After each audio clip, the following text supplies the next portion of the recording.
Listen very carefully to how I say it. Good evening, Lord Beckwith. How good it is to meet you. Evening, Lord Beckwith. Good to meet you. No, no, no. You must enunciate. How good it is to meet you. How good it is. Here it is. To meet. To meet you. Yow! Sorry. What's this? This is a spoon. You use it for your soup. I don't need that. Oh, yes, you do. In polite society, one uses a spoon to convey the soup from the bowl to your mouth.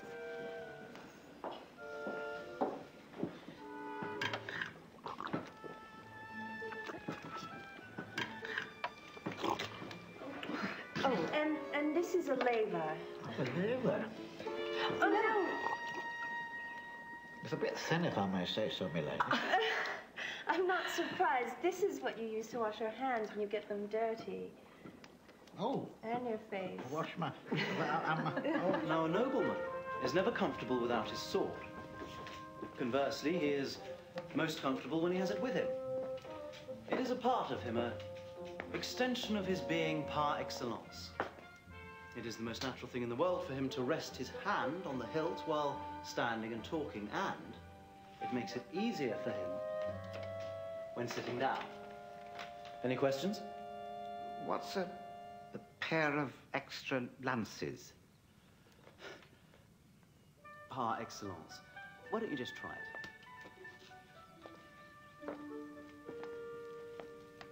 Straight back. Chin up. Nice long steps. Put a bit of a swagger into it. Good, good. Now try the hand on the hilt. And now try the sit down.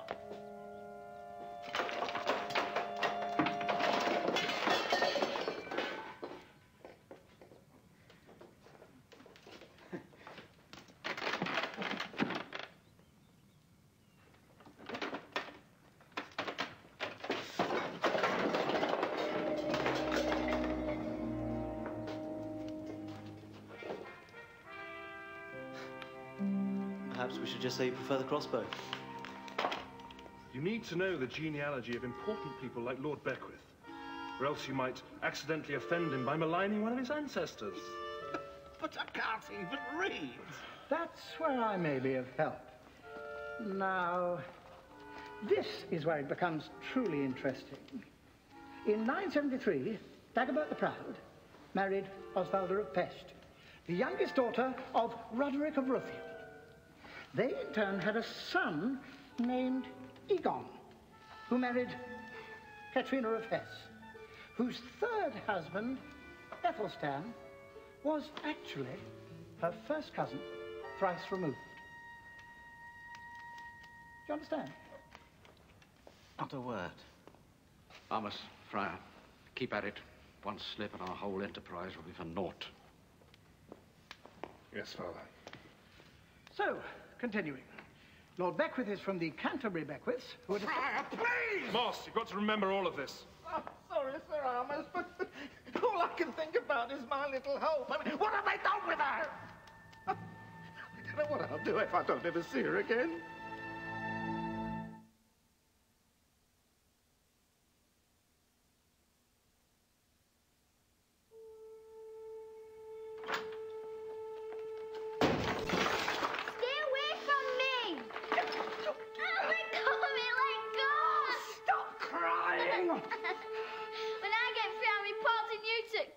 You'll report nothing to the king unless you want something bad to happen to your dear sweet Moss. You aren't going to hurt him, are you? No harm will come to him if you stay silent about us. Understand? Good.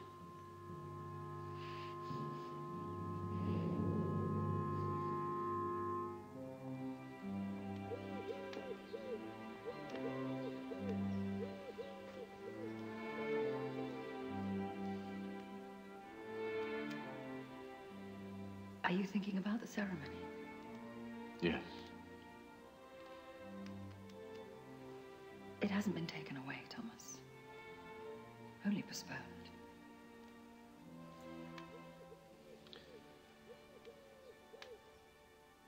No, I'm on my way to spend the holidays with my wife's estates in Wiltshire, you see.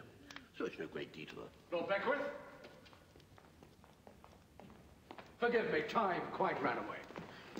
Well, you wait till you get to my age and you'll really see it run. Allow me to introduce Lady Elizabeth Leyland. My dear. So, where is Lord Moss? I trust my trip hasn't been in vain. You haven't seen him? I don't know where he could be. I'll just go and look for him. Yes, he's probably in the kitchen watching them make pudding or something. Yes, he's a very inquisitive person. Lord Moss of Lancaster.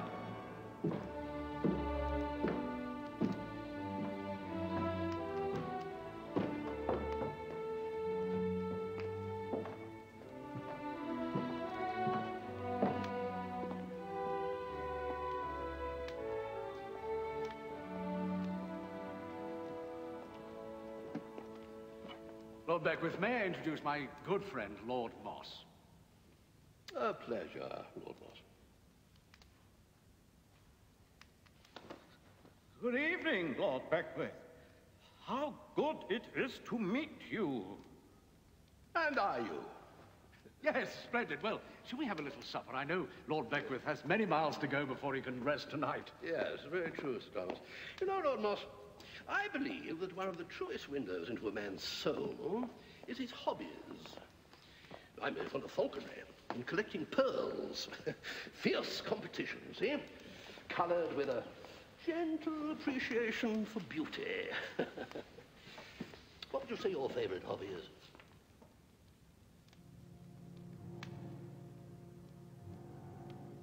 Trees, my lord.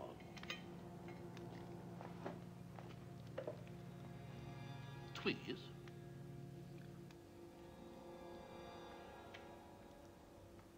Like people, they each have distinct personalities, strengths, and weaknesses. I study one to learn about the other. What kind of a tree am I?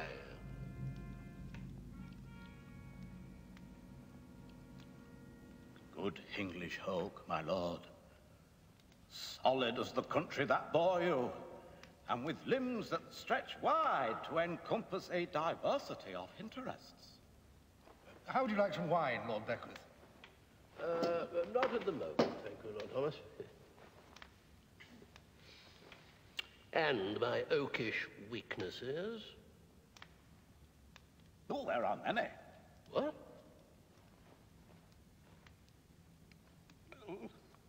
Oh, is it not a weakness, my lord, to be too generous? The oak gives its acorns for food, and its wood for timber and fires. If it gives too much of itself away, soon there's nothing left.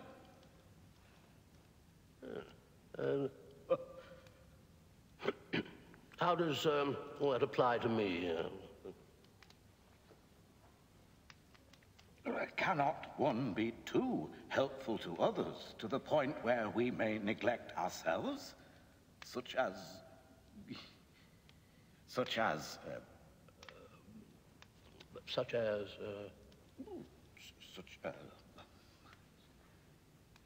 Aye.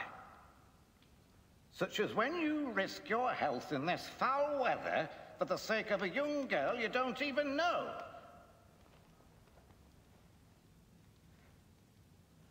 Yet, it is a weakness I am most grateful for, and that many others may controvert you.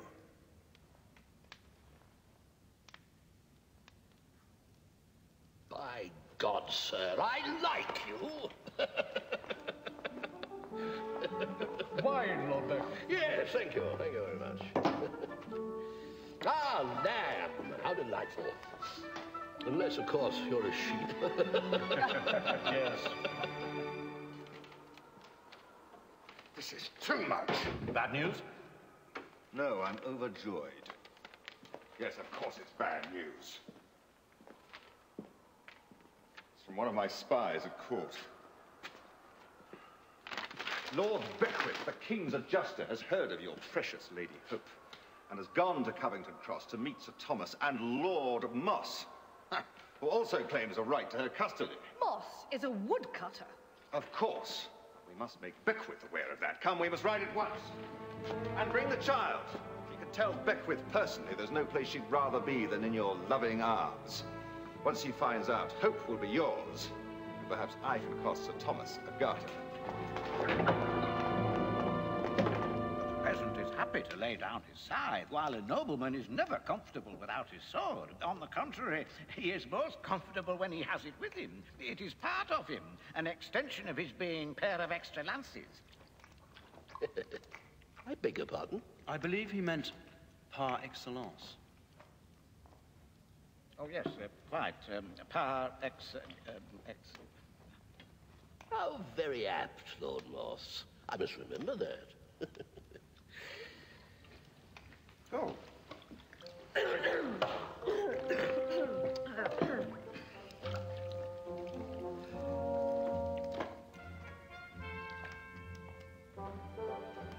Ah, pudding.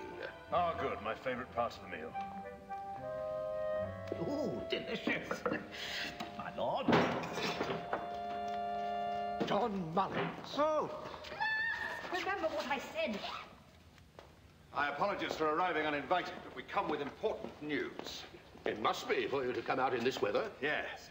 But first, allow me to introduce Sir Ivor, Lady Louisa, and the Lady Hope. I want to be with Moss. My lord, this man is no more a nobleman than my boot. John Mullins. Ignorance is no excuse for insults. Child herself will tell you. He's nothing more than a woodcutter dressed up like some trained ape.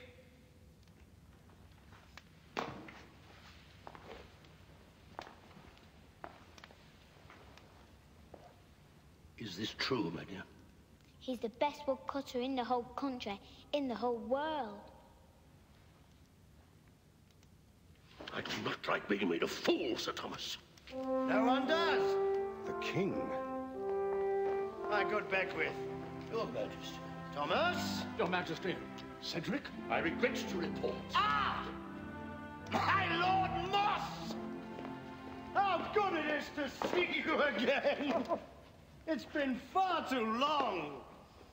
And, how are your estates in,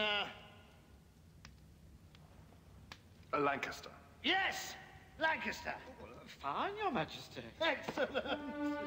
Which brings me to the reason for my visit. Since the Lady Hope is so near and dear to me, I have decided to award you the Castle of Stanhope. Fitting name, what? Where there are plenty of rooms for a young girl to run around in. Oh, thank you, Your Majesty. Your Majesty, I must protest. Your memory deceives you. This man is a woodcutter. Are you questioning my memory, Baron? No, Your Majesty. I thought not. My humblest apologies, Lord Moss. Oh, no offense taken. By either of us. And you, Thomas, there can be no apologies for missing the ceremony. I'm out of words, Your Majesty. That is why we all decided to delay it until we got here.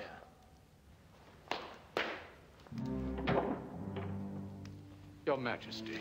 How could I have the ceremony without my favorite knight? Besides, we Knights of the Garter must stick together.